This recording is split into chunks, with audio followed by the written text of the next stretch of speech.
Republic of Kenya, the Prime Cabinet Secretary, fellow ICT ministers from other African countries, our partners from the industries, thought leaders who are here. Let me welcome you all to this Connected Africa Summit. This is a very, very important week for Africa, Your Excellency, because it gives us the opportunity as Africa to discuss the emerging issues in our operational environment in view of dynamism in the technological space and come up with a very, very clear tech roadmap for Africa moving forward. We are dealing with issues of artificial intelligence as to whether or not we need to regulate AI or let AI regulate itself. We are grappling with issues to do with big data, machine learning, issues of cyber security. All these require a holistic approach for the continent so that we move in tandem. Similarly, in terms of opportunities, we've got opportunity to enhance the level of digital public infrastructure for Africa. We need to enhance the level of our fiber connectivity, our internet connectivity, so that we have universal access and we have digital inclusivity.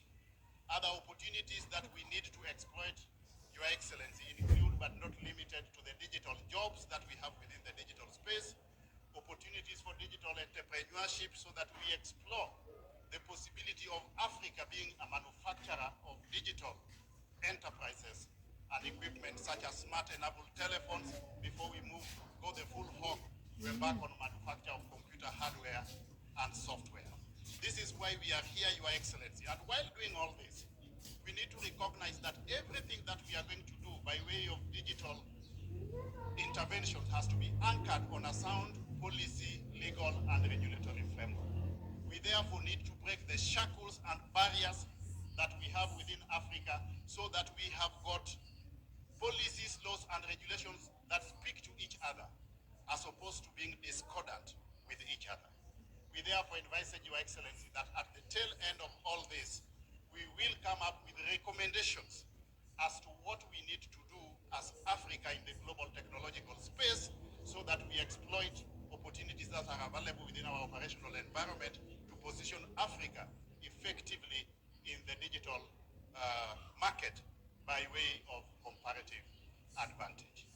With those many remarks, may I have this opportunity to invite the U.S. Ambassador to Kenya to come and make a few remarks, and subsequent to that, invite the Prime Cabinet Secretary, who will eventually invite the President of the Republic of Kenya. Thank you very much.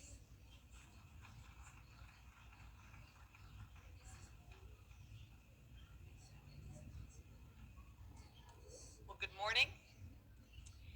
President Ruto, Prime Cabinet Secretary Mudavadi, heads of state, government ICT officials, private sector leaders, and international organizations.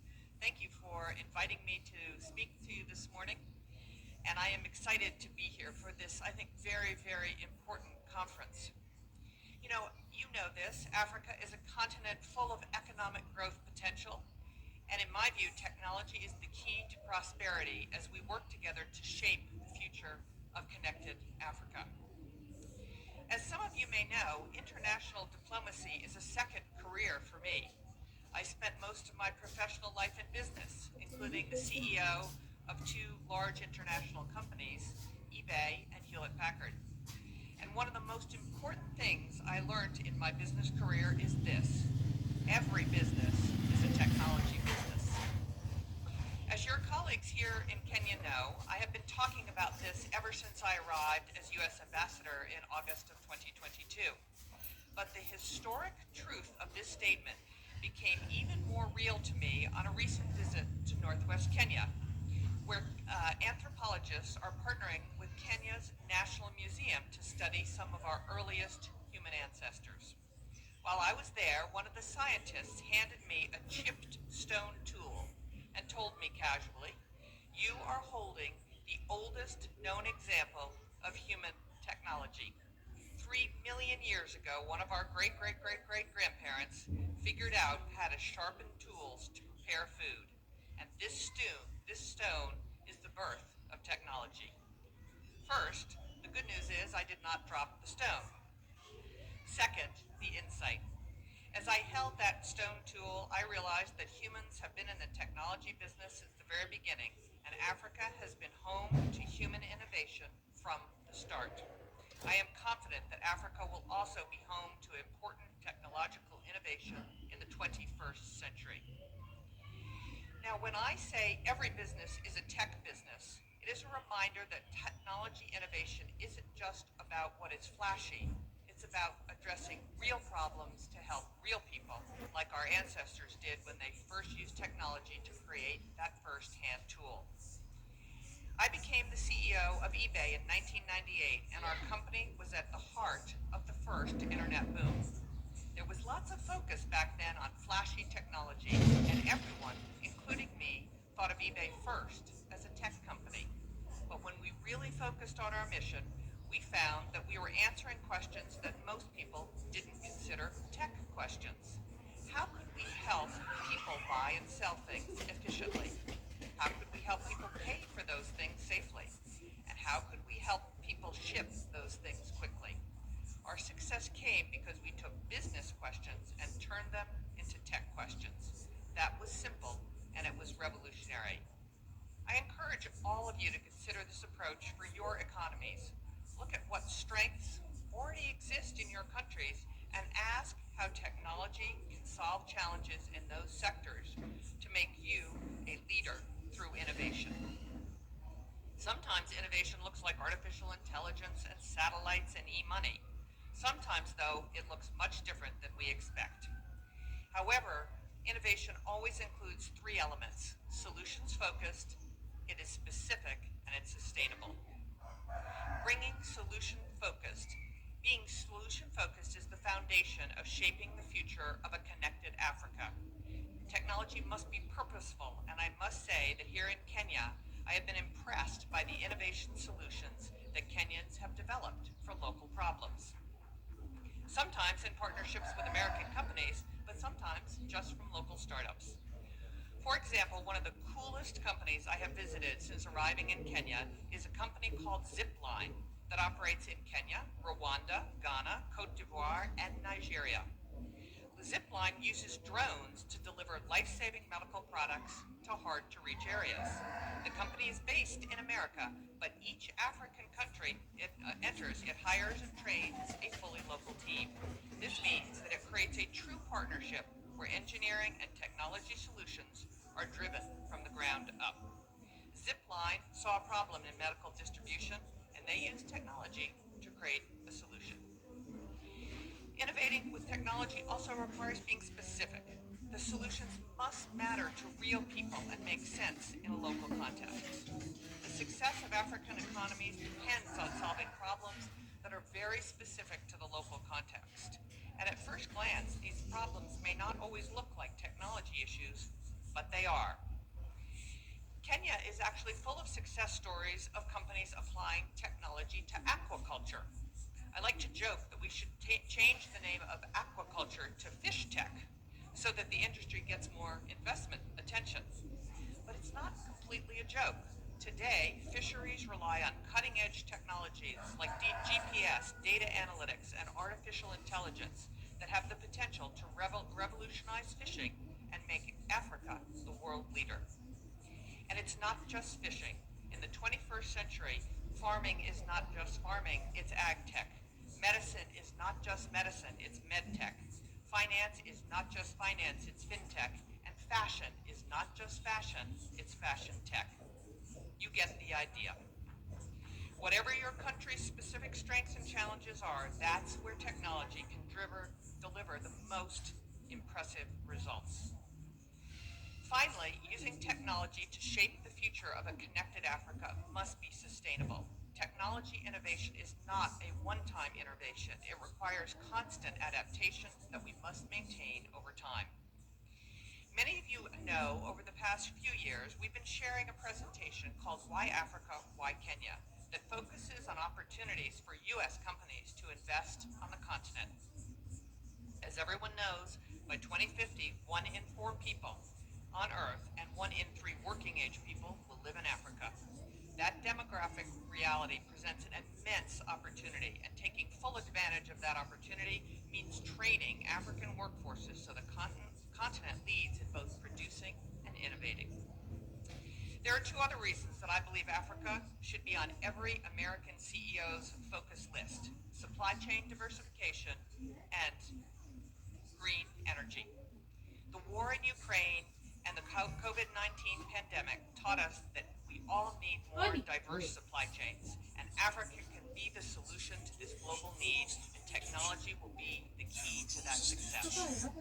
But when companies diversify their supply chains, they also must go someplace where there is renewable energy. And this continent has abundant hydro, solar, wind, and geothermal resources, and many of your countries are on the forefront of this sustainable change.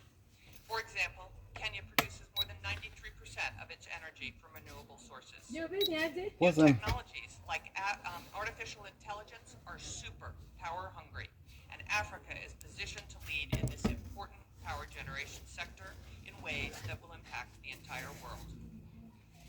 These are just some of the keys to shaping the future of a connected Africa. In my 2 years in Kenya, I have seen amazing examples of innovation in action, and I look forward to hearing about those developments across the continent as Africa takes on more leadership in technology in the coming years. Thank you very much.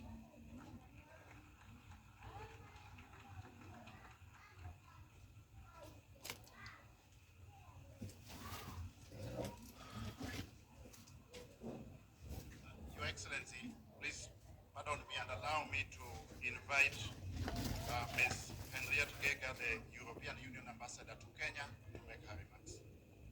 Karibu.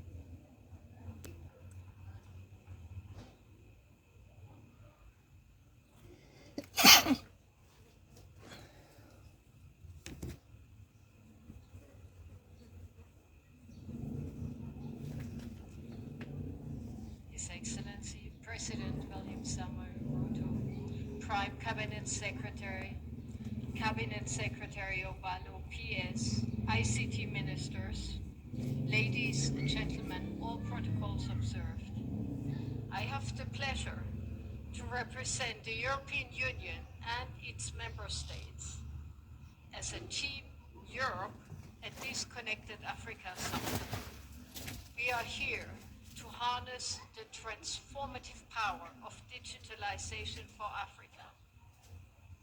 Impressive progress has been made in Africa, but we want to fully reap the benefits of the fourth industrial revolution, and technological advance is moving at lightning speed. The EU and Africa share a common vision as reaffirmed at the 6th EU-AU summit, and the European Union strongly supports the creation of the African single market. We believe that our respective digital ecosystems can thrive through more cooperation at all levels and to make our societies more prosperous. Together, we can accomplish the development of a single digital market for Africa, where data can flow across borders freely. Personal data are fully protected, and the private sector can leverage data value chains on the basis of clear and harmonized regulation. Data governance is a flagship also in our EU-Kenya relations.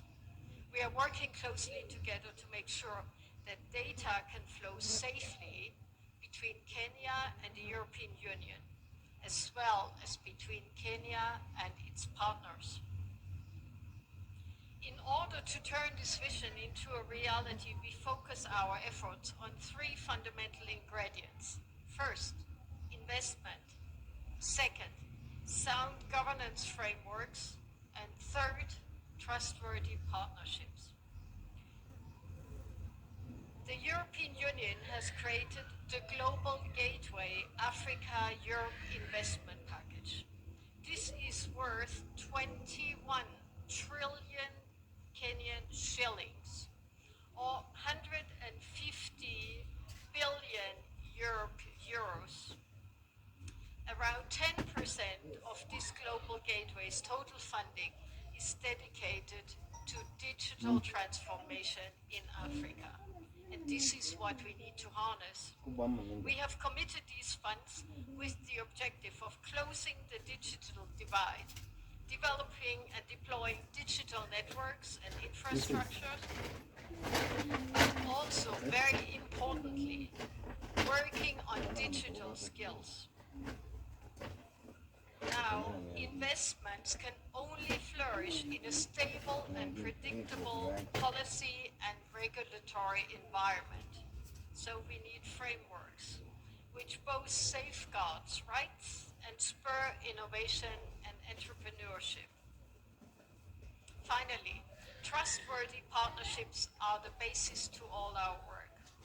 One good example is the partnership between Team Europe and Smart Africa for human-centric digital transformation. Together, we shaped 5 thematic sessions and 4 workshops that will take place during this summit on data governance, connectivity, artificial intelligence, and e-identity. Building on this, we will continue engaging and planning to bring this partnership forward. For the Transform Africa Summit that will take place in Nairobi at the end of August. We are in this together. Together we will transform Africa and the world through innovation. Thank you, ladies and gentlemen. Asanteni sana. Thank you very much. Your Excellency, allow me to introduce from wherever they are my cabinet colleagues from other African countries. Please just stand up. I introduce you, starting with Paola there. You are the ICT Minister for Rwanda, ICT Minister from Zambia, ICT Minister from Uganda, ICT Minister from Tanzania, ICT Minister from Zimbabwe, that's ICT Minister from Shawaya. And then from Congo, ICT Minister from Burundi. And then ICT Minister from Sudan. Huh? South Sudan, yes. Okay, yes. And then ICT Minister from Namibia as well. Thank you very much for joining us over this important platform. Allow me, Your Excellency, with your permission, to give just 2 minutes to the CEO of Smart Africa Alliance, Mr. Lassina Kone. This is the entity that coordinates our ICT activities within the continent. Please, Mr. Lassina Kone, just come and make a few remarks for 2 minutes only. Yeah.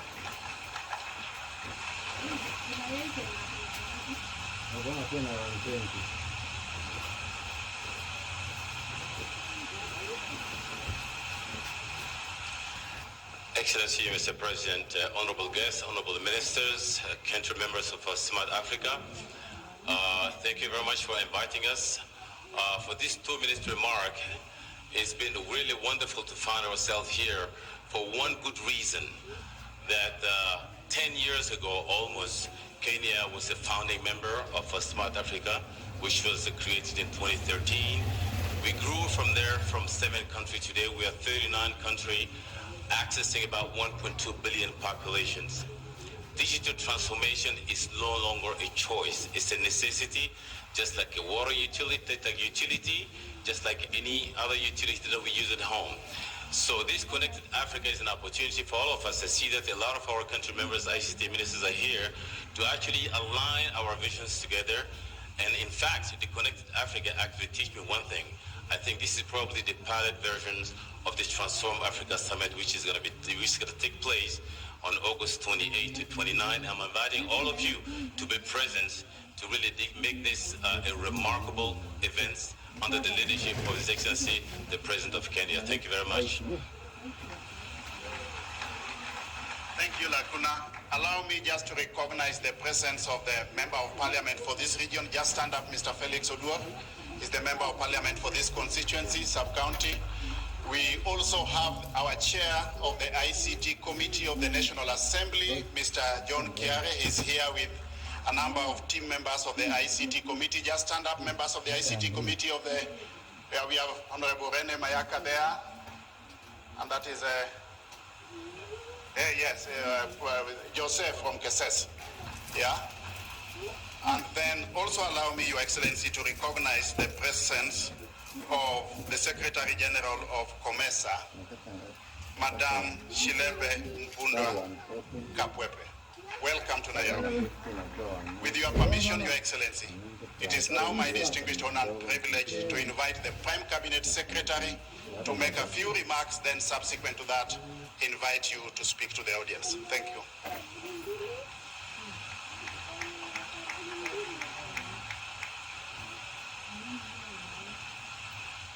Your Excellency, the President of the Republic of Kenya, Honorable William Samoei Ruto, Your Excellencies, Ministers, Ambassadors and High Commissioners, distinguished industry leaders, ladies and gentlemen.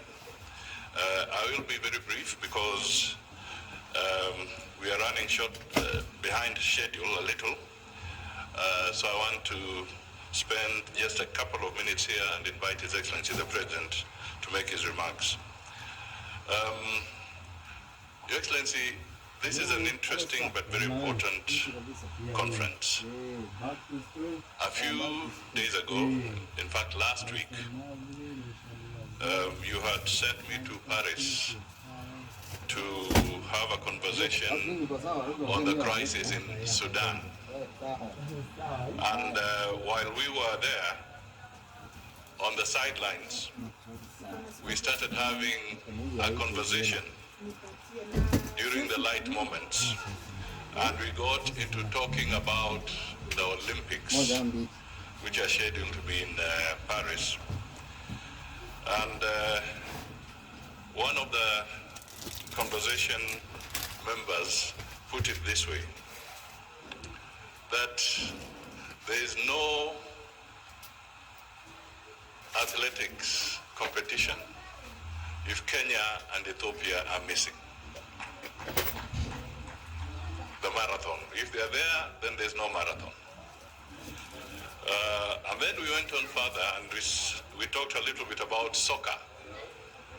And as we were talking about soccer, this gentleman, in a very humorous way, said, well, you are good in the athletics and the marathon, but we want to tell you that we are better in soccer. And I asked him, why do you think so? Because we are getting there.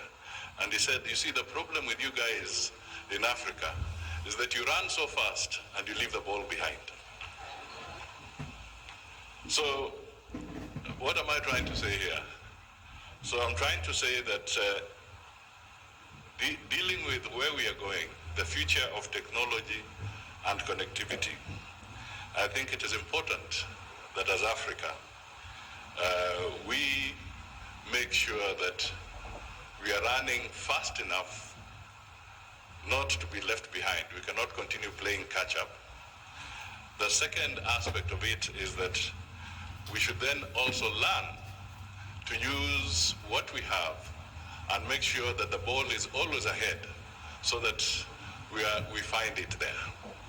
So with these few remarks, Your Excellency, I think this is an opportune moment for you to continue with your drive to make sure that Africa is well connected and we participate fully so that technology does not go ahead without Africa. Ladies and gentlemen, let us be upstanding to welcome His Excellency the President, Dr. William Samoei Ruto, to make his remarks.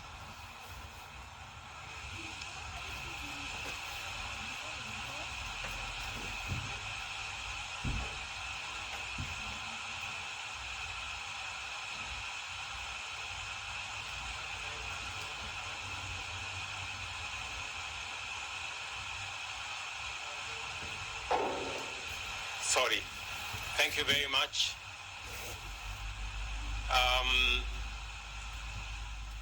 Excellencies, honorable ministers, ladies and gentlemen, good morning.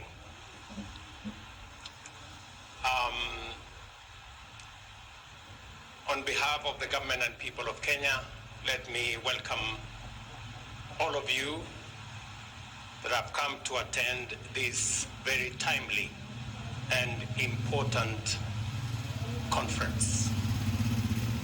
And while there, let me give you one must know about Nairobi and one must know about Kenya. About Nairobi, to the south of this place, if you walk this direction, in about 5 minutes, you will be at the Nairobi National Park. Nairobi is the only city with a national park a minute or minutes away from where you will be staying. So I will encourage you somewhere in between this conference to find your way to the national park. We have wild animals. I must, however, warn you that sometimes they break off from the fence. So if for any reason you find a lion, please be careful. They are not tamed. I must know about Kenya. When you came to Kenya, I am sure you realize that from wherever you came from, you no longer need a visa to visit Kenya. And it is because the artificial barriers that we have since been brought down by technology. And that's why I am proud and honored to welcome all to the Connected Africa Summit 2024, at which we gather to inaugurate the sunrise of Africa's digital transformation, the spark which will ignite our continent's rapid development in every sector to accelerate Africa's progress in realizing its full economic potential. We are here to mobilize our shared dreams and ambitions, visions and strategies in order to pave pathways to our common future, a future designed and built by Africans for Africa. Today, we come together inspired by the shared vision of a continent whose thriving economy anchors global prosperity, driven by the full participation of every citizen, and where, through the relentless pursuit of innovation, integration, and efficiency, our digital economy becomes the fundamental enabler of the aspirations of over 1 billion Africans. The primary ambition of this summit is that through determined collaboration and innovation, we will lay a sustained foundation of connectivity and empower the people of Africa to achieve the UN Sustainable Development Goals as well as the AU's Agenda 2063. We have quite some time and we have some way to go in order to be ready for the digital economy and the future of work. Africa's internet penetration rate is 36%, which translates to 470 million users in a continent of 1.4 billion people.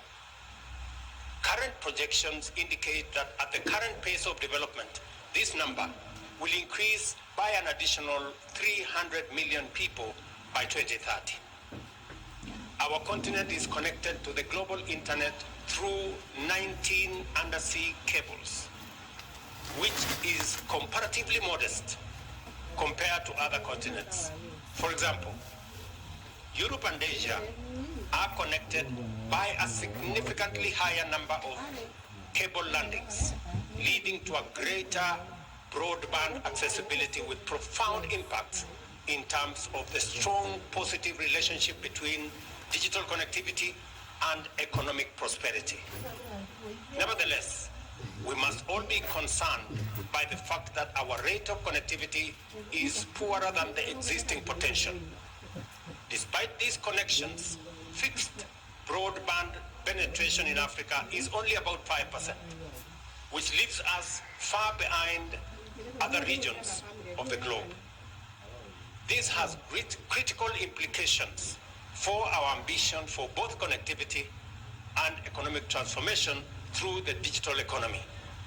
The reason is that even an increase of only 10% of our broadband connectivity can lead to a 1.4% GDP growth in our continent. Additionally, our low rate of connectivity also presents other challenges. For instance, Africa's current average broadband speed stands at 8.1 megabytes per second. And at 5% of the monthly gross national income per capita, data costs represent a significant expense and places connectivity beyond the reach of most, especially those who are vulnerable. These statistics must serve as an urgent call to action and motivates us to radically enhance Africa's digital infrastructure and unleash the immense economic and innovative potential of our young people in a vibrant continent. Ladies and gentlemen, our vision for the future is bold, clearly urgent, and feasible. Under the African Continental Free Trade Area framework, we aim to harness Pan-African integration in order to expand our collective GDP from US dollars 1.7 trillion to US dollars 2.5 trillion by 2030. This ambition must be complemented by a strong commitment to bridge the huge digital divide which undermines our continent's growth prospects. Today, 300 million people across Africa live more than 50 kilometers away from an active fiber optic connection, a yawning physical gap that denies them access to internet and separates them from all the possibilities that the digital economy presents. Globally, Africa's digital infrastructure coverage, access, and quality lag behind our other regions. Yet, it does not have to be this way, because the most transformative interventions are just but a few decisions away. At the end of 2021, 84% of people in our region lived in areas where the third generation network technology, 3G, connectivity was available, while 63% had access to G4 mobile coverage. However, regrettably, only 22% were using mobile internet services. This gap between coverage and usage is similarly large for broadband internet connectivity, with 61% of people in our region living within broadband range, but unfortunately unable to use it. The imperative, therefore, is clear and entails determined interventions to significantly increase access to broadband services and to enhance both service, quality, and affordability. In turn, higher digital inclusion will intensify job creation and will help us deal with the challenge of poverty. Beyond infrastructure, a thriving digital economy requires the presence of a sizable and highly skilled digital workforce to build on advances in digital technology and to drive innovation and productivity, thereby creating a dynamic ecosystem which ushers enterprises into the digital economy and enables them to scale up successfully. With the establishment of these essential foundations, the private sector should automatically emerge as the primary driver across the spectrum of emerging transformative use cases. I am in full agreement with everyone here that at the heart of our digital transformation are our young talents, brilliant minds who are actively contributing to the growth of the global technology sector, marking out Africa as an indispensable hub of technological innovation. And I saw many of them as I went through the various booths. Driven by bold creativity and an indomitable entrepreneurial spirit, African youth are pioneering advances in fintech, agri-tech, renewable energy, and digital services. They are a generation which has been socialized to internalize technology as a basic need and way of life that is essential not only for economic growth, but also as a vital tool for solving the most pressing challenges of our time, including improving access to basic services like education, healthcare, and for facilitating sustainable resource management. I speak about young people in Kenya because I see the tremendous potential that exists. The youth are our fundamental constituency, both as the principal builders and beneficiaries of a digitally enabled society where every African can thrive. This understanding is underlined by the theme of this summit, which provides us with a platform to amplify and accelerate the contributions of the youth through and throughout our continent.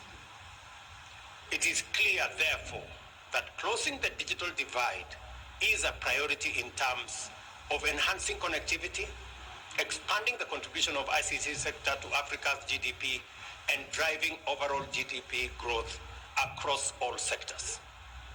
Africa's digital economy has immense potential, which is projected to reach $700 billion by 2050. This growth and projections in there is informed by a number of key positive factors, beginning with unfolding demographic dynamics. Briefly, our youth population, the youngest globally, is motivated and prepared to drive the digital economy, foster innovation, and entrench new technologies. As a country, we have made the very conscious decision that technology is going to inform the way we transform our country. We set out in the last 1.5 years to put all government services on a digital platform. I am very happy that we are 80% on the way, making sure that every government service is available on the digital platform. And speaking about technology, it is amazing how technology can revolutionize and fast track our progress. And speaking about technology and what it can do to bring down barriers, in many of my country visits, I visited one Tibet, 400 kilometers from Nairobi. And I will give you an example about what internet connectivity, technology, and the youth, the connection, the power of that connection, what it can do for the transformation of our continent. I went to a Tibet in Kaiboi, in Nandi County, 400 kilometers away from Nairobi. And I met this young man, Brian. And Brian gave us his story, and he was sitting in front of a computer. And he said, after many things, that he takes 2 hours every day to work on his computer because he has digital skills and has been connected to a digital job. Brian, now in Nandi County, works for an AI company in Germany. Mind you, Brian is a village boy. He has never come to Nairobi, the capital city of Kenya. He doesn't have a passport. But he not only works for a company in Germany, he works for a company, an AI company, which the government of Kenya today does not even have a clear policy on AI. Meaning, Brian is ahead of the government of Kenya. And that is what the power of technology can do.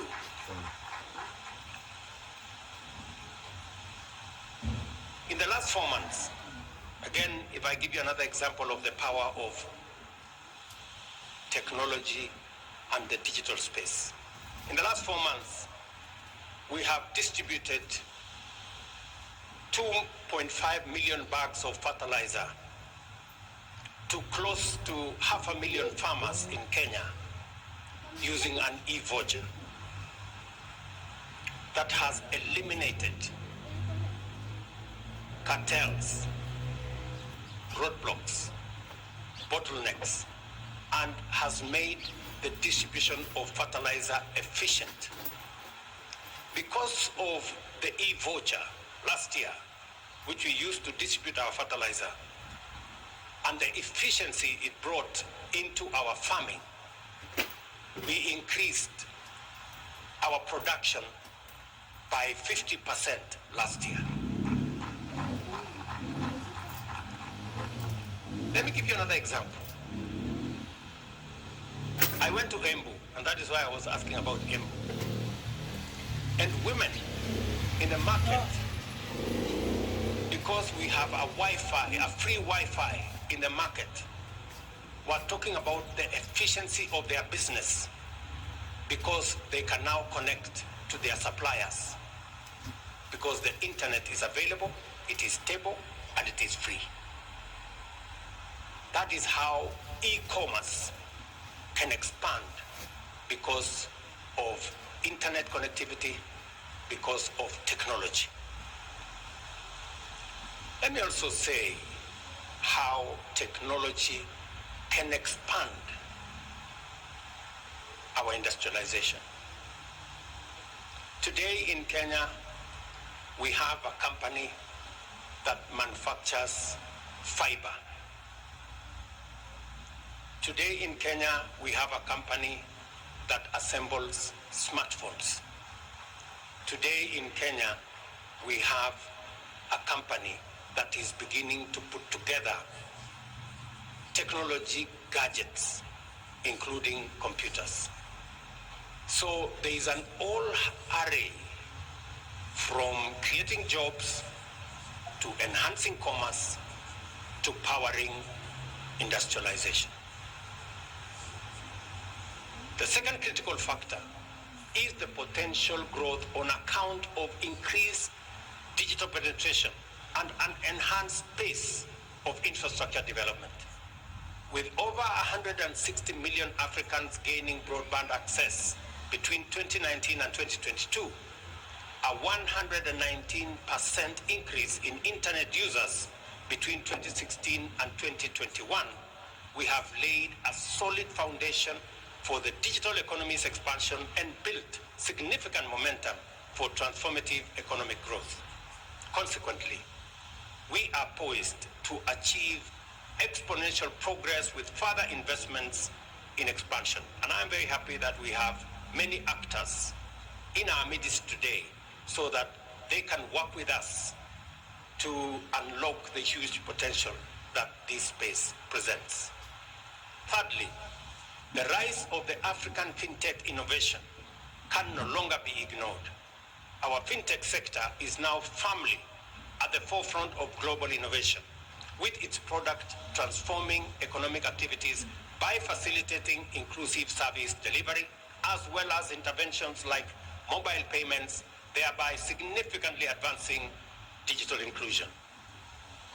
I cannot forget to mention that huge positive role that international solidarity and regional support have also greatly contributed to the strength of the projected growth of Africa's digital economy.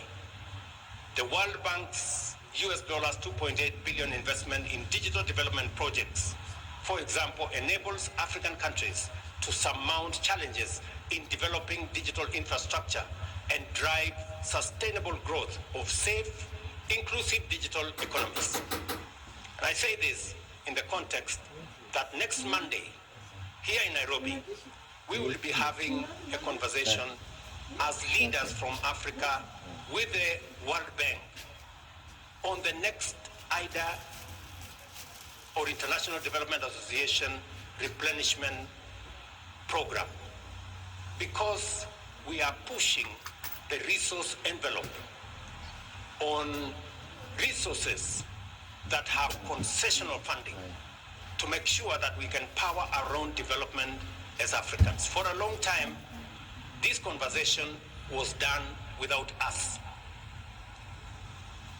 For the first time, we are going to sit around the table, agree with our development partners, work with multilateral development banks to agree on Africa's priorities, what makes sense to us. And that conversation next Monday here in Nairobi, involving African heads of state, the World Bank, and other actors, is an important conversation, realizing that it is as important to disperse as it is to disperse to the right priorities. More partnerships like this are essential for our digital and economic inclusion agenda, and besides, they are sound investments whose dividends will endure for generations to come. I wish to emphasize to the global community, and especially financial institutions and private sector investors, that betting on Africa's future now is the best investment decision with unprecedented immediate and long-term benefits. I wish somebody was listening to me. Any serious investor who does not have his focus in the African continent